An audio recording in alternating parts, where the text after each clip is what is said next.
Indo British advanced pain clinic, నొప్పి మాయం, surgery దూరం. కొమ్మినేని శ్రీనివాస్ గారు నమస్తే అండి. నమస్కారం సార్, బిఆర్ఎస్ మేనిఫెస్టో చూసినట్లయితే కొంత కాంగ్రెస్ మేనిఫెస్టోని అనుసరించినట్టే ఉన్నా కూడా కొంత ఏపీ స్టైల్లో ఉంది అని అంటున్నారు. అట్లా బట్ అన్ఎంప్లాయ్మెంట్ ఇంకొన్ని కీలకమైన విషయాల గురించి అందులో అసలు ప్రస్తావనే లేదు అనేది చాలా గట్టిగా వినిపిస్తోంది. సో ఈ మేనిఫెస్టో పైన మీ అభిప్రాయం ఏంటి సార్?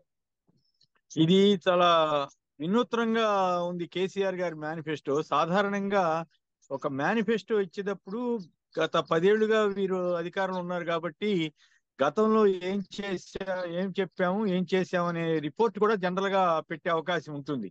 గత 4 ఏళ్లలో మేము ఇది అనుకున్నాం, ఇది చేసామని. సరే, అఫ్ కోర్స్ మేము 90% చేసామని చెప్పారే తప్ప పలానా చేసామని ఆ యాంగిల్ కి వెళ్ళినట్లుగా నాకు కనిపించలేదు. ఉదాహరణకి గతంలో ఈ కాళేశ్వరం ప్రాజెక్ట్ అని, అట్లాగే మన మిషన్ భగీరథ, మిషన్ కాకతీయ, ఇటువంటి వాటి గురించి ప్రోగ్రెస్ రిపోర్ట్ లాగా చెప్పేవాళ్ళు. కానీ ఈసారి అసలు ఆ యాంగిల్ కి వెళ్ళా, కేవలం వెల్ఫేర్ స్కీమ్స్ కే పరిమితం అవడం అనేది ఒక ఇంట్రెస్టింగ్ ఆస్పెక్ట్ అనిపిస్తా ఉంది. అది కూడా ఆయన వ్యూహాత్మకంగా కాంగ్రెస్ వాళ్ళు అనౌన్స్ చేసిన 6 గ్యారంటీ స్కీమ్స్ అనేది పెట్టారు కదా, వాటిలోంచి కొన్నిటిని తీసుకుని వీరు ఇంకో 2-3 కొత్తవి కూడా ఇచ్చారు. ఉదాహరణకి ఆరోగ్య బీమా పథకం, మొత్తం పేదలైన వాళ్ళందరికీ దాదాపు 93 లక్షల మందికి 5 లక్షల రూపాయల చొప్పున బీమా పథకం, కేసీఆర్ బీమా, ఇంటింటికి ధీమా అనేదో పేరు పెట్టి ఇవ్వబోతున్నారు, ఇస్తామని ఆయన కొత్త వాగ్దానం చేశారు. అలాగే కొన్ని 1-2 సన్న బియ్యం అని ఇట్లా కొన్ని చెప్పారు తప్పితే ఓవరాల్ గా చూసినప్పుడు కాంగ్రెస్ మేనిఫెస్టోని ఇంకొంచెం అదనంగా ఇచ్చినట్టుగా అనిపిస్తుంది. అయితే కాంగ్రెస్ మేనిఫెస్టోకి దీనికి తేడా ఏంటంటే, కాంగ్రెస్ వాళ్ళు లిమిట్లెస్ గా అర్హత అనే కొలమానాన్ని చెప్పకుండా, అర్హులైన వారికి అని చెప్పకుండా మొత్తం అందరికీ అన్నారు. ఉదాహరణకి వాళ్ళు 2500 చొప్పున ప్రతి మహిళకి, అంటే ఇప్పుడు సపోజ్ మీరు తెలంగాణలో ఉన్న మహిళ అనుకోండి, మీకు కూడా 2500 రూపాయలు ఇస్తామని కాంగ్రెస్ వారు వాగ్దానం చేశారు. అలా కాకుండా కేసీఆర్ గారు ఏం చేశారంటే తెలివిగా అర్హులైన మహిళలకి, అంటే పేద వర్గాలను ఇంకా కొన్ని పారామీటర్స్ తీసుకుని ఆ ప్రకారం చేస్తారనమాట అధికారంలోకి వచ్చిన తర్వాత. సో ఆ అర్హులైన వారికి 3000 చొప్పున ప్రతి ఇస్తా ఉన్నారు, అంటే కాంగ్రెస్ వాళ్ళకంటే 500 ఎక్కువ ఇస్తా ఉన్నారు. అలాగే గ్యాస్ సిలిండర్లు 500 రాయితీ ఇస్తామన్నారు వాళ్ళు, కాంగ్రెస్ వాళ్ళు. ఈ 400 ఇస్తాను, ఈయన 500కే గ్యాస్ సిలిండర్ అని వాళ్ళంటే ఈ 400కే ఇస్తానంటున్నారు. అంటే సపోజ్ 1100 ఎంతో ఉందనుకుందాం గ్యాస్ సిలిండర్, 500 అంటే 600 వాళ్ళకి సబ్సిడీ ఇస్తారు, స్టేట్ గవర్నమెంట్ భరించాలి. అట్లా దాన్ని ఈయన 800 సబ్సిడీ ఇస్తారంటున్నారు కేసీఆర్ గారు. ఇలా ఒక్కొక్క స్కీము. అట్లాగే ఇంకొక స్కీము పెన్షన్, వృద్ధాప్య పెన్షన్ స్కీమ్ తీసుకున్నప్పుడు వాళ్ళు 4000కి చేస్తామంటే ఈయన 5000 చేస్తారన్నారు నెలకి. అట్లా కొన్ని స్కీమ్స్ మాత్రం కొత్తగా 2-3 స్కీమ్స్ అనౌన్స్ చేసినట్టున్నారు. మిగతా అన్ని కూడా ఆయన ఈ కాంగ్రెస్ వాళ్ళ, అందుకే రేవంత్ రెడ్డి అన్ని మా కాపీ కొట్టారని అన్నప్పటికి కూడా రాజకీయాలు అట్లా ఉండవు కదా. ఎవరి మేనిఫెస్టో అని నమ్మితే వాళ్ళదే పైచేయి అవుతుంది. కాకపోతే ఇక్కడ కీలకమైనటువంటి అన్ఎంప్లాయ్మెంట్ ఇష్యూ గురించి కానీ, పబ్లిక్ సర్వీస్ కమిషన్ ఇష్యూ గురించి కానీ ఆయన అసలు టచ్ చేయకపోవటం, అది ఒక గమనించవలసినటువంటి అంశం. బహుశా అనవసరమైన వివాదాల్లోకి వెళ్ళి ఎందుకు గుర్తు చేయటం అనుకున్నారో, లేక ఇంకేదన్నా సందర్భంలో చెప్తారో తెలియదు. కానీ అసలు అట్లాంటి ఇష్యూస్ జనరల్ గా ఏం చేస్తారంటే, మేనిఫెస్టో అంటే కొంత వెల్ఫేరు, కొంత డెవలప్మెంట్, కొంత ఇతర అంశాలని దృష్టిలో పెట్టుకుని తయారు చేస్తారు. కానీ ఆశ్చర్యంగా మరి కాంగ్రెస్ వాళ్ళు అంటే మొదట టెంపరీగా ఒక 6 వాగ్దానాలు చేశారు, మళ్ళీ పూర్తి మేనిఫెస్టో మళ్ళీ ఇస్తామన్నారు. ఈయన మరి ఇంకోసారి ఇస్తారన్నట్టు నాకు కనపడలా. డైరెక్ట్ గా వెల్ఫేర్, మేజర్ గా వెల్ఫేర్ స్కీమ్స్ నే ఆయన ఎజెండా కింద, మేనిఫెస్టో కింద డిక్లేర్ చేసేసారు. అదొక ఇంట్రెస్టింగ్ ఫినామినా అని చెప్పాలి. ఓవరాల్ గా ఈ మేనిఫెస్టోలో ఆయన తద్వారా, అంటే రైతు బంధు ఇంకొక ఉదాహరణ, రైతు బంధు కాంగ్రెస్ యాక్చువల్లీ ఈయన 10,000 ఇస్తారు, కాంగ్రెస్ వాళ్ళు 15,000 ఇస్తున్నారు. ఆయన కేసీఆర్ గారు 16,000 అన్నారు. అట్లాగే రెసిడెన్షియల్ స్కూల్స్ కొత్తగా పెడతారన్నారు అగ్రవర్ణ పేదలకు కూడా. సో అన్ని వర్గాలని, అట్లాగే ఇంత ముందు అమలు చేస్తున్న అన్ని స్కీమ్స్ ని, దళిత బంధు కానీ ఇతరత్ర వివిధ స్కీమ్స్ అమలు చేస్తా యథాప్రకారం అమలు చేస్తామని చెబుతున్నారు. అయితే ఇప్పుడు కొత్తగా అనౌన్స్ చేసిన స్కీములకు గనక ఈయన గవర్నమెంట్ లో ఉన్నారు కాబట్టి ఇదిగో ఇంత ఖర్చు అవుద్ది, ఇది మేము భరించగలుగుతాం అని చెప్పగలిగితే ఇంకా బాగుండేది అనిపించింది. ఎందుకంటే కాంగ్రెస్ వాళ్ళ స్కీమ్స్ అన్ని కూడా చాలా అంచనాలను మించిపోయి అసలు ఆచరణ సాధ్యం కానివనేటువంటి అభిప్రాయం ఉంది. కర్ణాటకలో ఇచ్చినటువంటి ఆ స్కీమ్స్ ని ఇంప్లిమెంట్ చేయటం చాలా కష్టంగా ఉందని వార్తలు వస్తా ఉన్నాయి. సో అలాంటి వాటినే ఇక్కడ తెలంగాణ కాంగ్రెస్ వారు కూడా అనౌన్స్ చేశారు. ఇప్పుడు దానికి కొద్దిగా అర్హత అనేది ఒకటి పెట్టి ఈయన కూడా ఆ లైన్ లోకి వెళ్ళారు. అంటే ప్రజల్ని అట్రాక్ట్ చేయడానికి సంక్షేమ స్కీమ్స్ తప్ప ఇంకోటి మార్గం లేదు అనేది ఈ మేనిఫెస్టోలు తెలియజేస్తున్నాయి.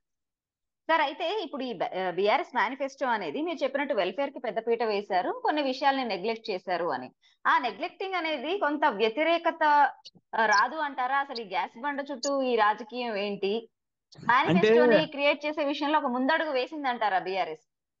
అంటే అట్లని కాదు, అంటే వ్యతిరేకత వస్తుందా రాదా అంటే గత 50 ఏళ్లుగా ఉన్న పరిణామాలు ఇవన్నీ చూస్తే ఇందిరాగాంధీ గారు గరీబీ హఠావో నినాదం ఇచ్చినప్పుడు బ్రహ్మాండంగా విపరీతమైన వేవ్ వచ్చేసింది.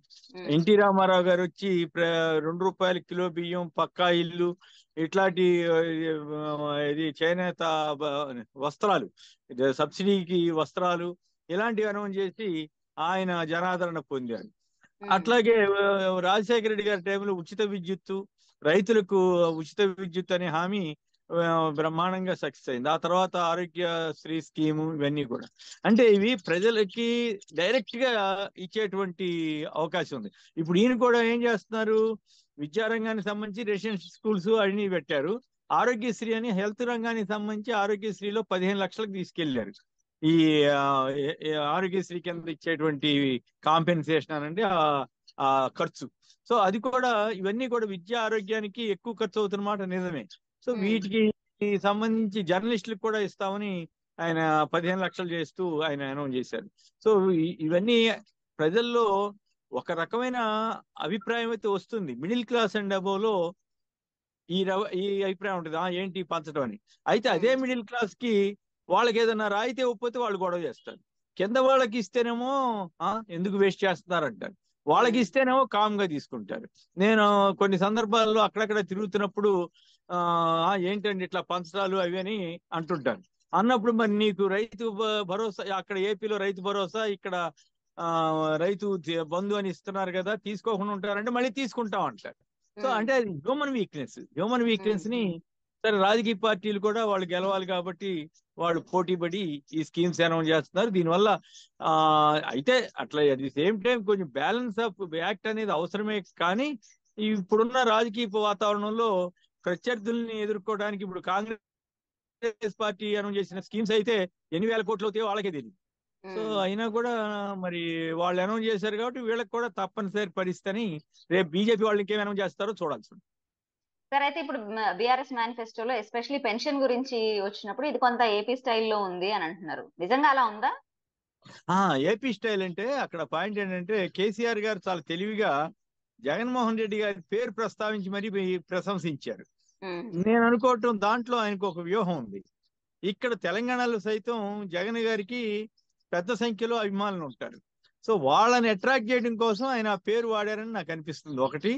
రెండు, అక్కడ పాయింట్ ఏంటంటే 2000 రూపాయలతో మొదలుపెట్టి సంవత్సరానికి 250 రూపాయలు చొప్పున ఆయన పెంచుకుంటూ 3000కి తీసుకెళ్తున్నారు జగన్ గారు.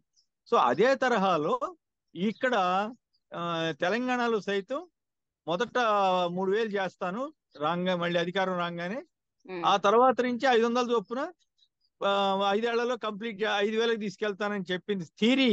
అది జగన్ గారు ఇంప్లిమెంట్ చేసినటువంటి థీరీ. ఆయన జగన్ గారు ఒక దీనికే ఇంప్లిమెంట్ చేశారు ప్రధానంగా, ఏది వృద్ధాప్య పెన్షన్ దానికి. కానీ ఈయన దాదాపు ఇతర స్కీములకు కూడా, ఉదాహరణ రైతు బంధు ఉందనుకోండి, ముందు 12,000 చేస్తా అన్నారు, ఆ తర్వాత స్లోగా ప్రతి సంవత్సరం 500 చొప్పున ఎంతో పెంచుకుంటూ వెళ్తామని చెప్పారు. సో అంటే రాష్ట్ర ఆర్థిక పరిస్థితులు, ఆర్థిక భారం, వీటన్నింటినీ దృష్టిలో పెట్టుకుని ఇవన్నీ చేయబోతున్నారని ఇది అర్థమవుతుంది. ఇక్కడ జగన్ గారిని ఆయన రిఫర్ చేసి మరి జగన్ గారు కూడా అట్లాగే చేస్తున్నారు, బాగా చేస్తున్నారు, నేను కూడా అదే చేస్తానని చెప్పడం ద్వారా 2 లక్ష్యాలు. ఒకటి, ఈ ఒక్కసారి అంతా బడ్జెట్ మీద పెట్టుకోకుండా ఉండటం. రెండు జగన్ గారి అభిమానులు కూడా అట్రాక్ట్ చేయటమేమో అని నాకు అనిపించింది. సో ఏపీ రాజకీయాల మీద ఇది కొంత ఇంపాక్ట్ చూపించబోతుంది అంటారు అయితే. ఏపీ రాజకీయాల్లో అంటే ఏపీ రాజకీయాల్లో వైఎస్ఆర్ కాంగ్రెస్ వాళ్ళు జగన్ గారి అభిమానులు ప్రచారం చేసుకుంటారు, కానీ తెలుగుదేశం వాళ్ళును ఈనాడు ఆంధ్రజ్యోతి ఇటువంటివన్నీ అసలు ఒక్క ముక్క కూడా రాయలేదు కదా, అటువంటి వాటిని రాయరు కదా. సో అందువల్ల జగన్ గారికి ఏదన్నా ప్రశంస లేకపోతే పాజిటివ్ అయ్యేదాన్ని వాళ్ళు కవర్ చేయకుండా ఉంటారు. బట్ స్టిల్ సోషల్ మీడియా ఇవన్నీ వచ్చినాయి కాబట్టి ఇది ఇంపాక్ట్ పడుతుంది కాబట్టి అక్కడ కూడా జగన్ గారికి ఎంతో కొంత అది కేసీఆర్ అంతటా ఆయన పోయాడు. ఆల్రెడీ 9.5 ఏళ్ళు ముఖ్యమంత్రి చేసిన ఆయన, సుదీర్ఘకాలంగా రాజకీయాల్లో ఉన్నాయని అనేటువంటి ఒక అభిప్రాయం వచ్చి అక్కడ జగన్ గారి కంటే కూడా ఇప్పుడు ఇమ్మీడియట్ గా తెలంగాణలో జగన్ గారి అభిమానుల్ని ఆకర్షించడం కూడా ఒక లక్ష్యం అయి ఉండొచ్చు అని నాకు అనిపించింది. ఓవరాల్ గా ఆయన పనిగట్టుకుని జగన్ గారి పేరు ప్రస్తావించడంలోని ఉద్దేశం కూడా అది అయి ఉండొచ్చేమో నాకు అనిపిస్తుంది. Right sir, thank you very much sir. నమస్తే అండి. నమస్కారం.